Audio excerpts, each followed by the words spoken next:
পিও বানাতে পারেন, তবে আমি আজকে কিন্তু পিঠেটা ভেজে বানাচ্ছি। দিকে দেওয়া পিঠেগুলো কিন্তু আমার ভালো করে ভাজা হয়ে গেছে, তা আশা করছি আপনারা দেখে বুঝতে পারছেন। একটা আমি ভেঙেও দেখিয়ে দিচ্ছি, দেখুন। নমস্কার বন্ধুরা, আমার চ্যানেলে আপনাদের সবাইকে আরও একবার স্বাগত জানিয়ে আজকে নতুন একটা পর্বে সম্পূর্ণ নতুন একটা রেসিপি নিয়ে আবারও হাজির হয়ে গেছি। শীতকাল মানেই কিন্তু পিঠে পার্বণ, আর এই পিঠে পার্বণ কিন্তু সারা শীতকাল জুড়ে চলতেই থাকে। আমরা কিন্তু নানান উপায়ে নানান জিনিস দিয়ে পিঠে বানিয়ে থাকি। তো আমি আজকে বানাবো পুর ভরা চিড়ের পিঠে, যেটা দেখতেও দারুণ আর খেতেও কিন্তু খুবই সুন্দর, আর খুব কম সময়ে বানানো হয়ে যায়। তাহলে চলুন দেরি না করে ঝটপট আমার আজকের রেসিপিটি শুরু করি। তো পিঠে বানানোর জন্য আমার এখানে লাগবে নারকেলের পুর। আমি নারকেলের পুরটা তৈরি করে নেবার জন্য এখানে একটা ছোট সাইজের নারকেল আগের থেকে কুড়ে রেখেছিলাম, সেটা দিয়ে দিচ্ছি। আর দিয়ে দেব চিনি। আমি পুরটা চিনি দিয়ে বানাচ্ছি, তবে আপনারা যদি চান সেক্ষেত্রে কিন্তু পুরটা গুড় দিয়েও বানিয়ে নিতে পারেন। এবার চিনি আর নারকেলটা ভালো করে একটু মিশিয়ে নেব। শুকনো শুকনো হয়ে গেছে, এর চাইতে আর শুকনো করার দরকার নেই। এবার আমি গ্যাসের ফ্লেমটা বন্ধ করে দিয়ে পুরটা নামিয়ে নেব। তো চিড়ের পিঠে বানানোর জন্য আমি এখানে একটা বাটি মাপ করে 1 বাটি চিড়ে নিয়েছি। এটা আমি এখানে বাজারে যে পাতলা চিড়েটা হয় সেই চিড়েটা নিয়েছি। এবার চিড়েটা মিক্সির জারের মধ্যে নিয়ে একটু গুঁড়ো করে নিতে হবে। আপনারা যদি বেশি করে বানাতে চান সেক্ষেত্রে চিড়ের পরিমাণটা একটু বাড়িয়ে নেবেন। আমি চিড়েটা কিন্তু একদম মিহি করে গুঁড়ো করে নিয়ে চলে এসেছি। একদম মিহি করেই কিন্তু গুঁড়ো করতে হবে। এবার বাকি যে সমস্ত কাজগুলো আছে সেগুলো করে নেব। এখন বন্ধুরা, আমি পিঠেটা বানানোর জন্য এখানে গ্যাসের ওপর একটা কড়াই বসিয়ে দিয়েছি। এবার এর মধ্যে দিয়ে দেব লিকুইড দুধ। আমি যে বাটির মাপ করে চিড়েটা নিয়েছিলাম সেই বাটিটার মাপ করে এখানে 2 বাটি লিকুইড দুধ দিয়ে দিচ্ছি।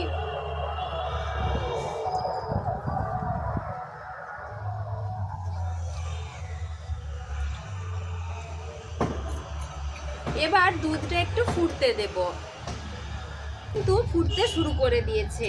এবার দুধের সাথে যে চিনির মিশ্রণটা আমি রেডি করে রেখেছিলাম সেটা দিয়ে দেব, আর তার সাথে দিয়ে দিচ্ছি আমি 2 চামচ মতো চিনি, আর দেব অল্প একটু লবণ। লবণ না দিলে কিন্তু স্বাদটা কখনো ভালো আসবে না। এবার সব কিছু ভালো করে মিশিয়ে নিতে হবে।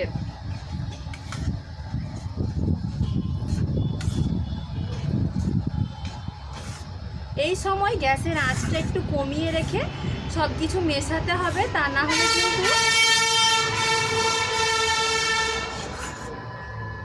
না হলে চিড়ের মিশ্রণটা দেয়া মাত্রই দুধটা কিন্তু টেনে নেবে। তো এইভাবে একটু নাড়াচাড়া করলে দেখা যাবে শুকনো একটা ডো তৈরি হয়ে গেছে। এর সাথে আমি দিয়ে দেব 2 চামচ মতো ময়দা। এটা বাইন্ডিংয়ের জন্য দিতে হবে। ময়দাটা দিয়েও ভালো করে মিশিয়ে নেব।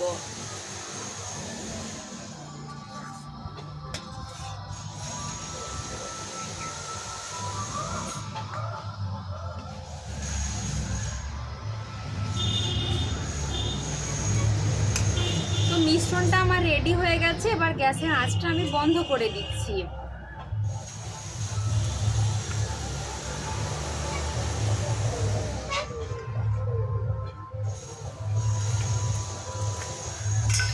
এবার একটা থালার মধ্যে সবকিছু নামিয়ে নেব।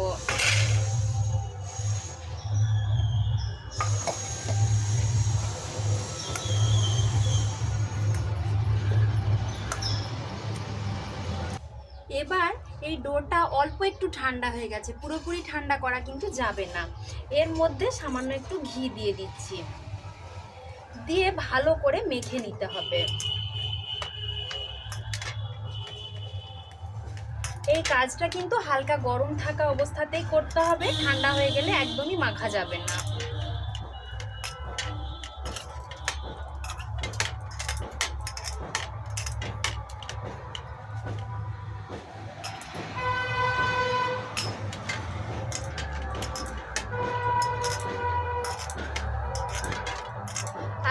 মাখতে মাখতে যদি মনে হয় যে ডোটা একদম অনেকটাই নরম, তখন আরেকটু ময়দা কিন্তু দেওয়া যেতে পারে।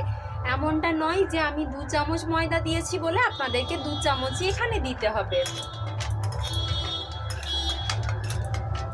আমার কিন্তু এখানে ডোটা সুন্দরভাবে রেডি হয়ে গেছে, আর ময়দা দিতে প্রয়োজন হবে না। তো দেখুন বন্ধুরা, কত সুন্দর নরম করে একটা ডো আমি তৈরি করে নিয়েছি। আশা করছি দেখে বুঝতে পারছেন ডোটা কতটা নরম হয়েছে। এবার এর থেকে আমি সমান আকারে লেচি কেটে নেব, এতে করে পিঠেগুলোর মাপগুলো সবগুলোই সমান হবে।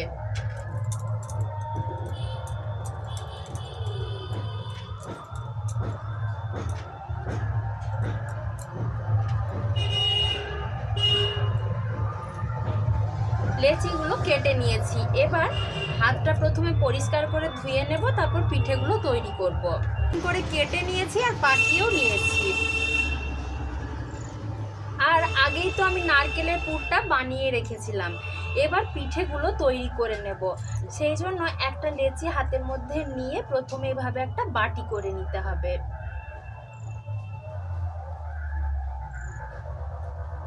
এভাবে একটা বাটি করে নিয়েছি। এবার এর মধ্যে পুরটা দিয়ে দেব।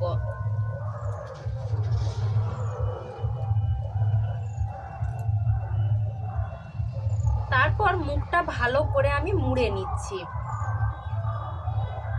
এটা বলে বোঝানোর চাইতে আপনারা দেখলে আশা করি জিনিসটা অনেক ভালো করে বুঝতে পারবেন।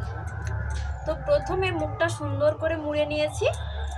ভালোভাবে মুড়তে হবে, তা না হলে আমি যেহেতু পিঠেগুলো ভেজে বানাবো, তেলে দেওয়া মাত্র কিন্তু এই জোড়া অংশটা খুলে যেতে পারে। তো এভাবে গোল করে বানিয়ে নেবার পর হাত দিয়ে একটু চ্যাপ্টা মতো করে নিচ্ছি। দেখুন এরকম করে নিতে হবে। এবার একটা ডিজাইন বানিয়ে নেব। তার জন্য আমার এখানে এরকম একটা চামচ লাগবে। চামচটা দিয়ে আমি এখানে ওপর থেকে এভাবে একটা দাগ দিয়ে দিচ্ছি। আপনারা ভালো করে লক্ষ্য করলে কিন্তু জিনিসটা বুঝতে পারবেন। একটা যুক্ত চিহ্ন করে নিচ্ছি।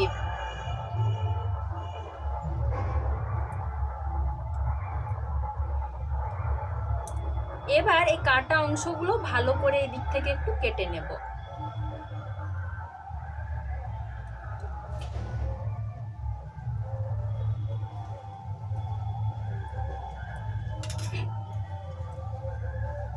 এবার এই অংশগুলো এভাবে একটু মুড়ে দিচ্ছি।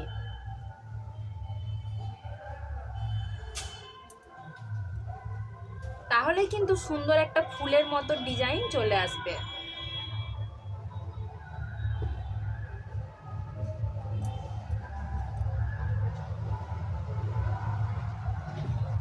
আশা করছি আপনারা বন্ধুরা দেখে বুঝতে পারছেন কিভাবে বানাচ্ছি।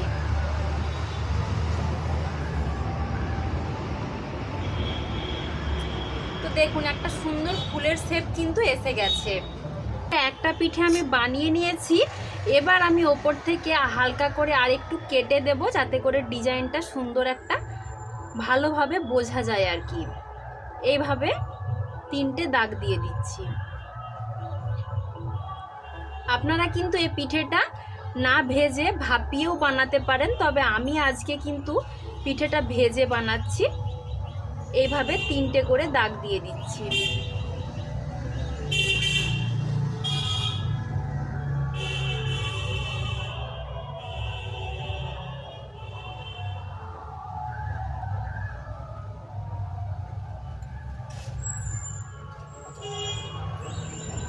দেখুন পিঠেটা দেখতে কতটা সুন্দর লাগছে। এবার ওপর থেকে আমি এরকম টুটি ফুটি ওপর থেকে একটা বসিয়ে দিচ্ছি। এতে করে পিঠেটা কিন্তু অনেকটা বেশি আকর্ষণীয় লাগবে। একটু ভেতর থেকে চাপ দিয়ে ঢুকিয়ে দেব, নাহলে কিন্তু ভাজার সময় বেরিয়ে যেতে পারে। তো দেখুন বন্ধুরা পিঠেটা কত সুন্দর দেখতে লাগছে। একইভাবে আরও বানিয়ে নেব। আবারও আমি এরকম একটা ছোট লেচি নিয়ে এভাবে প্রথমে একটা বাটি তৈরি করে নেব। তার মধ্যে দিয়ে দেব পুর। নারকেলের পুরটা একটু বেশি দিলে খেতে ভালো লাগবে, তবে অনেক বেশি দেওয়ার দরকার নেই, তাহলে যেহেতু আমি ভেজে বানাবো কিন্তু বেরিয়ে যেতে পারে। তবে আপনারা যদি ভাপিয়ে বানান সেক্ষেত্রে কিন্তু বেরিয়ে গেলেও কোনো অসুবিধা হবে না।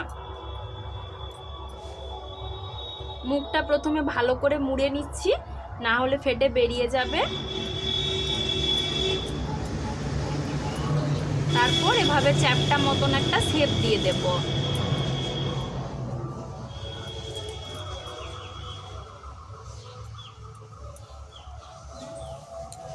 বানিয়ে নিয়েছি, এবার আবার ওইভাবে একটা যুক্ত চিহ্ন করে নিতে হবে।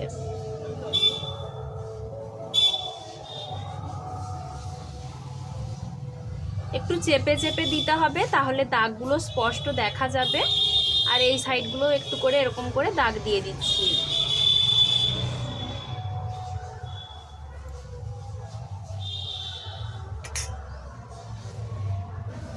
এবার সাইডগুলো এভাবে একটু মুড়ে দেব, তাহলে কিন্তু সুন্দর একটা পিঠের ডিজাইন চলে আসবে।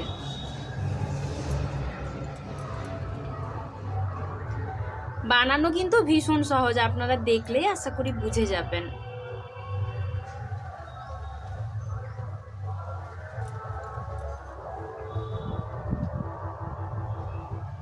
দেখুন আমার আরেকটা পিঠেও কিন্তু বানিয়ে নেওয়া হয়ে গেছে।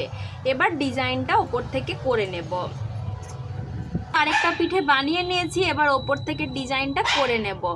এভাবে হালকা করে একটু কাট লাগিয়ে নিচ্ছি।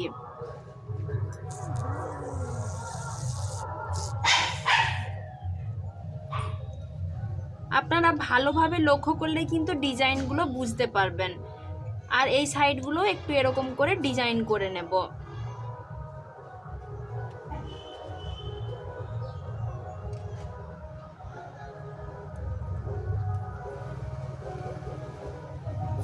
আপনাদের যদি ডিজাইন করতে অসুবিধে হয় সেক্ষেত্রে কিন্তু আপনারা এমনি গোল গোল করেও পিঠেটা বানিয়ে খেতে পারেন, স্বাদ কিন্তু একই রকম থাকবে। তো এটাও আমি বানিয়ে নিয়েছি। এবার ওপর থেকে এখানেও টুটি ফুটি একটা দিয়ে দেব, দিয়ে একটু চাপ দিয়ে ভেতর দিকে ঢুকিয়ে দেব, তা না হলে কিন্তু ভাজার সময় বেরিয়ে যেতে পারে। দেখুন পিঠেটা দেখতে কতটা সুন্দর লাগছে। একইভাবে সমস্ত পিঠেগুলো তৈরি করে নেব। তো দেখুন বন্ধুরা পিঠেগুলো কত সুন্দর দেখতে লাগছে। আপনারা অন্য কোনোভাবে যদি ডিজাইন করতে চান সেভাবেও করতে পারেন, বা যদি শুধু গোল গোল করতে চান সেটাও কিন্তু করতে পারেন। তবে আমার বানানো পিঠেগুলো দেখুন কি সুন্দর দেখতে লাগছে, দেখলেই খেতে ইচ্ছে করবে। তো দেখুন বন্ধুরা তেলটা কিন্তু ভালোভাবে গরম করে নিয়েছি। এবার পিঠেগুলো তেলের মধ্যে দিয়ে দেব। তেল কিন্তু ভালোভাবে গরম করে দিতে হবে।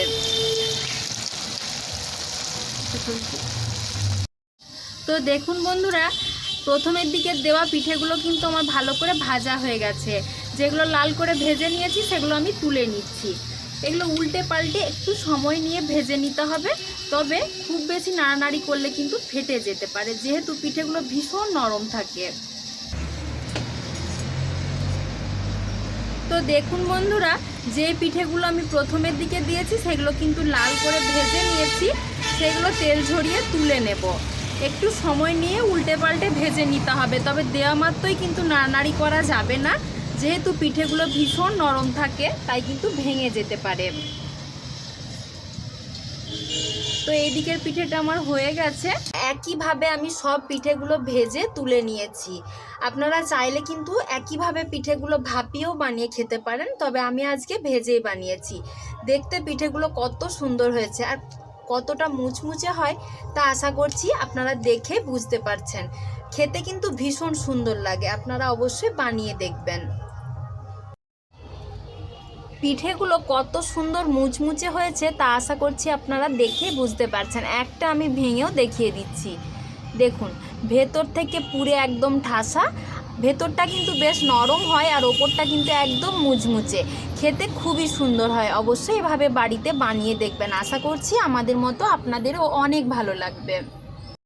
তাহলে দেখলেন তো বন্ধুরা চিড়ে দিয়ে নারকেলের পুর ভরা এই পিঠের রেসিপিটা কতটা সুন্দর হয়, আর এগুলো দেখতে যেমন সুন্দর খেতেও তেমনি সুস্বাদু। আপনারা অবশ্যই বাড়িতে বানিয়ে দেখবেন। তো আমার আজকের এই পুর ভরা চিড়ের রেসিপিটা আপনাদের কেমন লাগলো কমেন্টে জানাবেন। ভালো লাগলে লাইক ও শেয়ার করে দেওয়ার জন্য অনুরোধ করছি। আর যদি চ্যানেলটিতে নতুন বন্ধু হয়ে থাকেন তাহলে প্লিজ চ্যানেলটা সাবস্ক্রাইব করে দেবেন।